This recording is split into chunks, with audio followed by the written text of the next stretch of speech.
Seri pengakuan iman rasuli. Yesus Kristus dikandung dari Roh Kudus, lahir dari anak darah Maria. Saudara, kita mengaku bahwa Yesus Kristus adalah Tuhan atau junjungan kita.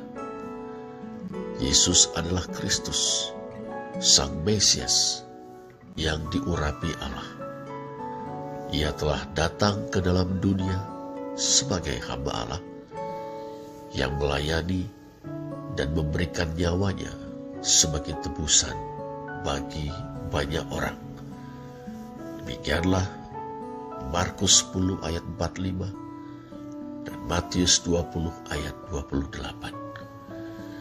Setelah kebangkitannya dari antara orang mati, Allah memberinya kekuasaan atau otoritas untuk mendatangkan kerajaan Allah atau mewujudkan kehendak Allah di bumi seperti di surga.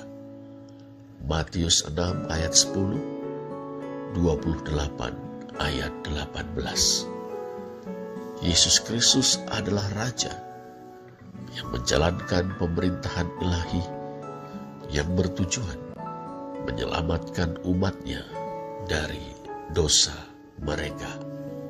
Matius 1 ayat 21. Kita percaya bahwa Yesus Kristus sepenuhnya manusia, sosok yang benar-benar pernah ada di dalam sejarah umat manusia. Yesus, tukang kayu dari Nazaret. Kita percaya bahwa Dia sepenuhnya ilahi, Sang Firman yang ada pada mulanya, yang senantiasa bersama-sama dengan Allah dan sehakikat dengan Allah. Yohanes 1 ayat 1 dan 2. Melalui Sang Firman, Allah telah menciptakan dan terus menopang alam semesta dan segala isinya. Melalui Sang Firman, Allah menumbuhkan benih-benih kebajikan di seluruh dunia. Itulah sebabnya, kendati umat manusia telah jatuh ke dalam dosa, di sana sini masih terdapat kebaikan, kebenaran, keadilan, kasih sayang, dan keindahan dalam hidup manusia. Sebagaimana dikatakan dalam Yohanes 1 ayat 5, terang itu bercahaya di dalam kegelapan, dan kegelapan tidak menguasainya. Sesuai dengan rencana Allah, Sang Firman telah menjadi manusia dan pernah berdiam di antara manusia. Yohanes 1 ayat 14. Tujuannya adalah untuk mewahyukan siapakah Allah bagi manusia, apa yang diperbuatnya untuk manusia, dan apa yang dikehendakinya dari manusia. Allah adalah Bapa bagi manusia. Dalam Yesus Kristus, Allah telah menghapuskan dosa dunia. Dalam Yesus Kristus, Allah juga telah memperlihatkan bagaimana seharusnya manusia hidup, yakni sebagai anak-anak Allah yang mengasihi dan menaati Dia. Pada Yesus Kristus, kita melihat Allah. Yohanes 1 ayat 18, 14 ayat 9. Kita juga melihat manusia. Yohanes 4 ayat 34, 19 ayat 5. Pada Yesus Kristus, kita melihat Allah dan manusia sekaligus. Bagaimana Sang Firman yang sepenuhnya ilahi itu menjadi manusia, itulah yang dinamakan inkarnasi dalam ajaran gereja. Roh Kudus atau Roh Allah telah mendorong para nabi untuk berbicara atas nama Allah. 2 Petrus 1 ayat 21. Roh Kudus atau Roh Allah yang sama itu pula yang menurunkan Sang Firman ke dalam dunia dengan perantaraan rahim seorang anak darah bernama Maria. Roh Kudus akan turun ke atasmu dan kuasa Allah yang maha tinggi akan menaungi engkau, kata malaikat Gabriel kepada anak darah Maria. Lukas 1 ayat 35. Saudara, perkataan malaikat Gabriel kepada anak darah Maria, Roh Kudus akan turun ke atasmu, Lukas 1 ayat 35, mengingatkan kita pada perkataan Tuhan Yesus kepada para rasul sebelum kenaikannya ke surga. Kisah Para Rasul 1 ayat 8. Dalam kedua perkataan tersebut, kita menjumpai ungkapan Yunani eperkomen epi yang diterjemahkan ke dalam bahasa Indonesia turun ke atas. Karena Roh Kudus turun ke atas para rasul, mereka menerima kuasa dan menjadi saksi-saksi Kristus di Yerusalem dan di seluruh Yudea dan Samaria dan sampai ke ujung bumi. Karena Roh Kudus turun ke atas anak darah Maria, ia akan melahirkan Yesus Sang Mesias, anak Allah.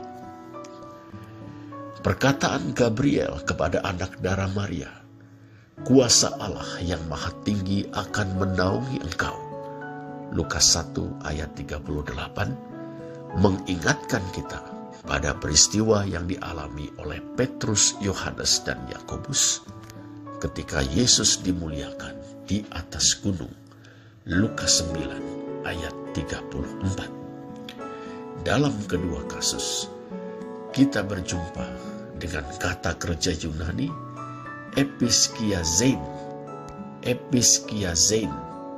yang diterjemahkan ke dalam bahasa Indonesia menaungi atau meliputi. Dituturkan, datanglah awan menaungi mereka. Awan menandakan kemuliaan Yesus sebagai anak manusia, sosok Mesias dalam Daniel 7 ayat 13 dan 14. Kemuliaan Yesus menaungi atau meliputi Petrus dan kawan-kawannya. Setelah itu, mereka mendengar Allah berfirman tentang Yesus. Inilah anakku yang kupilih, dengarkanlah dia. Lukas 9 ayat 35. Kuasa Allah yang maha tinggi akan menaungi atau meliputi anak darah Maria, sehingga ia melahirkan Yesus Sang Mesias, anak Allah.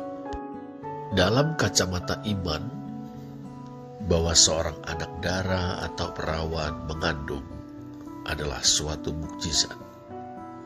Dengan cara yang melampaui kelaziman, tanda petik hukum alam, Allah campur tangan dalam sejarah umat manusia. Di sisi lain, bahwa seorang anak darah atau perawan mengandung bisa dipandang sebagai sesuatu yang tidak dapat dipercaya. Sebab, bukankah lazimnya orang berpikir bahwa seorang perempuan hamil karena hubungan seksual dengan seorang laki-laki?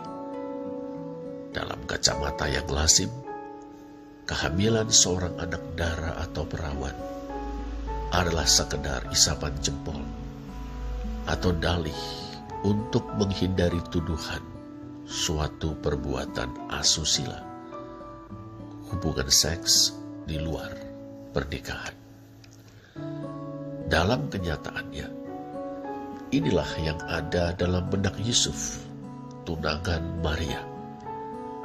Meski ternyata Maria mengandung dari Roh Kudus, Matius 1 ayat 18, Yusuf tidak percaya. Ia menganggap tunangannya itu telah berzina. Ia merasa dikhianati dan sakit hati. Sesuai dengan hukum Taurat, Ulangan 22 ayat 22 sampai 24, ia bisa menyeret Maria ke hadapan para tua-tua desa untuk diadili dan dihukum rajam sampai mati.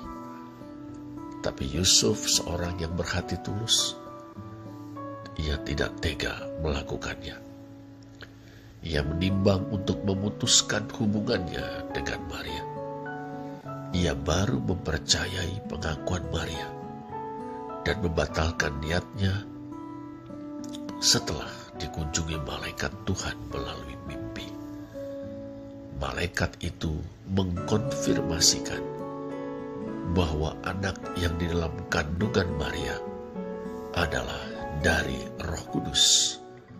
Matius 1 ayat 20. Saudara, lebih jauh, malaikat Allah juga menjelaskan kepada Yusuf bahwa kehamilan anak darah Maria merupakan penggenapan firman Allah yang telah disampaikan oleh Nabi Yesaya berabad-abad sebelumnya.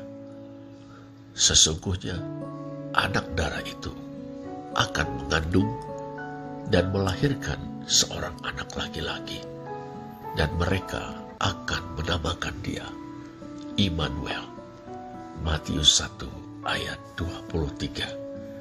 Jelas, anak laki-laki yang dikandung oleh sang anak darah Maria dan akan dilahirkannya bukan anak biasa. Melalui anak laki-laki itu, kehadiran Allah di tengah umatnya dinyatakan. Dinamai Yesus, yang berarti keselamatan dari Yahweh atau keselamatan dari Tuhan. Anak itu akan menyelamatkan umat Allah dari dosa mereka. Matius 1 ayat 21. Berkenaan dengan firman Allah yang disampaikan Nabi Yesaya, kita mendapati sesuatu yang sangat menarik. Konteks sang Nabi sekitar tahun 733 sebelum Kristus adalah situasi genting yang sedang dihadapi oleh kerajaan Yehuda. Saat itu, pasukan koalisi kerajaan Israel dan kerajaan Aram siap menyerbu Yehuda. Nabi Yesaya menyampaikan janji Allah kepada Raja Yehuda, Ahaz, bahwa Allah akan melindungi Yehuda. Ahaz tidak percaya. Nabi Yesaya kemudian menegaskan kebenaran janji Allah dengan menubuatkan seorang perempuan muda mengandung dan akan melahirkan seorang anak laki-laki, dan ia akan menamakan dia Immanuel. Yesaya 7 ayat 14. Kata yang diterjemahkan dengan seorang perempuan muda adalah Ha'almah, sang perempuan muda, yang bisa berarti gadis yang sudah siap menikah, atau perempuan muda, entah belum menikah atau sudah menikah tetapi belum memiliki anak.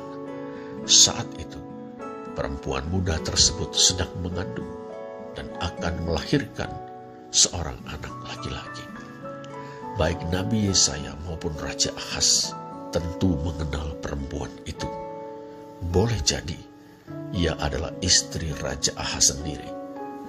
Kalau begitu, anak laki-laki yang sedang dikandung dan akan dilahirkannya adalah Hizkia, yang kelak menjadi raja menggantikan Ahaz. Dalam kenyataannya, tak lama setelah anak laki-laki itu dilahirkan, kerajaan Aram runtuh, dikalahkan oleh kerajaan Asyur tahun 732 sebelum Kristus. Bahkan sebelum anak laki-laki itu memasuki masa remaja, kerajaan Israel runtuh, dikalahkan oleh kerajaan Asyur tahun 722 sebelum Kristus. Dengan demikian, nubuatan itu sudah digenapi pada zaman sang nabi sendiri. Sungguh pun demikian, nubuatan tersebut belum tergenapi sepenuhnya. Mengapa? Saudara, mulai abad ketiga sebelum Masehi, Perjanjian Lama, termasuk kitab Yesaya, diterjemahkan dari bahasa Ibrani ke dalam bahasa Yunani. Terjemahan tersebut lazim dinamakan Septuaginta. Dalam Yesaya 7 ayat 14, kata Ha'alma yang bisa berarti anak darah, bisa juga berarti perempuan muda yang sudah menikah namun belum melahirkan. Diterjemahkan dengan Hepartenos dalam bahasa Yunani. Hepartenos berarti anak darah itu atau perawan itu. Dalam Keluaran 2 ayat 8, kata yang sama yakni Ha'alma yang disematkan kepada Miriam, kakak perempuan Musa, tidak diterjemahkan dengan Hepartenos, tetapi He Neanis. Ini menarik. Pada itu, dalam bahasa Ibrani, ada satu kata yang hanya berarti anak darah atau perawan, yaitu Betula. Betula. Lihat misalnya Kejadian 24 ayat 16.